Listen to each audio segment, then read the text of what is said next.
అమరావతిలో భారీ బుద్ధ విగ్రహం. ఆంధ్రప్రదేశ్కు ప్రత్యేక గుర్తింపుగా నిలవబోతున్న భారీ ధ్యాన బుద్ధ విగ్రహం ప్రస్తుత పరిస్థితి గురించి ఈ వీడియోలో తెలుసుకుందాం.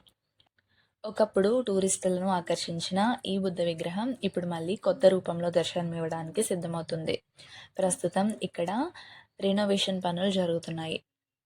కృష్ణానది ఒడ్డున అమరావతిలో నిర్మించిన ఈ ధ్యాన బుద్ధ విగ్రహం ఆంధ్రప్రదేశ్లోనే కాకుండా దేశవ్యాప్తంగా ప్రత్యేక గుర్తింపు పొందింది.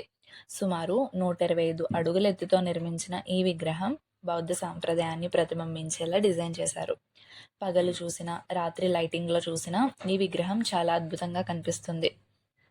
అమరావతి ప్రాంతం బౌద్ధ చరిత్రకు ప్రసిద్ధి. శాతవాహనుల కాలం నుంచే ఇక్కడ బౌద్ధ సంస్కృతి విస్తరించింది. అందుకే ఈ ప్రాంతాన్ని బౌద్ధ టూరిజం హబ్గా డెవలప్ చేయాలనే ఉద్దేశంతో ధ్యాన బుద్ధ ప్రాజెక్టును రూపొందించారు. 2015 ప్రాంతంలో ఈ విగ్రహాన్ని ప్రజలకు అందుబాటులోకి తీసుకొచ్చారు. ఆ తర్వాత కొంతకాలం వరకు వేల సంఖ్యలో పర్యాటకులు ఇక్కడికి వచ్చేవారు. ప్రత్యేకంగా వీకెండ్స్లో కుటుంబాలతో కలిసి చాలామంది సందర్శించేవారు. కానీ కొన్ని సంవత్సరాలుగా సరైన మెయింటెనెన్స్ లేకపోవడం వలన బయట భాగాల్లో పెచ్చులు ఊడిపోవడం, వర్షాల కారణంగా నీటి లీకేజీలు రావడం, కొన్ని చోట్ల క్రాక్స్ ఏర్పడడం, లైటింగ్ సిస్టమ్ దెబ్బతినడం ఇలాంటి సమస్యలు పెరుగుతూ వచ్చాయి. ప్రస్తుతం ప్రభుత్వం ఈ విగ్రహాన్ని పూర్తిగా రెనోవేట్ చేయాలని అయితే నిర్ణయించింది. దీనికోసం కోట్ల రూపాయల నిధులను కూడా కేటాయించారు. ప్రస్తుతం ఇక్కడ చూస్తే విగ్రహం చుట్టూ భారీ స్కాఫోల్డింగ్ కనిపిస్తుంది.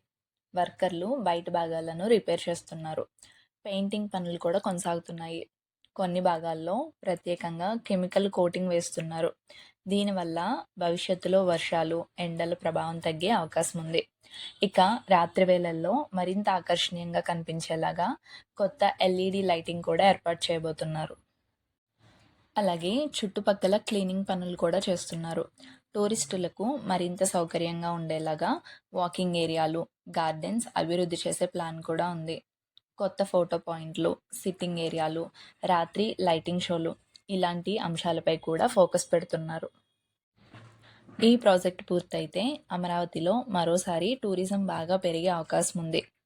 ప్రత్యేకంగా విజయవాడ, గుంటూరు, హైదరాబాద్ లాంటి ప్రాంతాల నుంచి వచ్చే పర్యాటకులకు ఇది మంచి ఆకర్షణగా మారొచ్చు.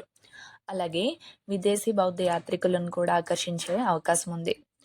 భవిష్యత్తులో ఇక్కడ బౌద్ధ మ్యూజియం, ధ్యాన కేంద్రాలు, సాంస్కృతిక ఈవెంట్స్ నిర్వహించేలా కూడా అభివృద్ధి చేసే అవకాశాలపై చర్చలు జరుగుతున్నాయి. అలా జరిగితే అమరావతి బౌద్ధ టూరిజంలో మరో పెద్ద కేంద్రంగా మారే అవకాశం ఉంది.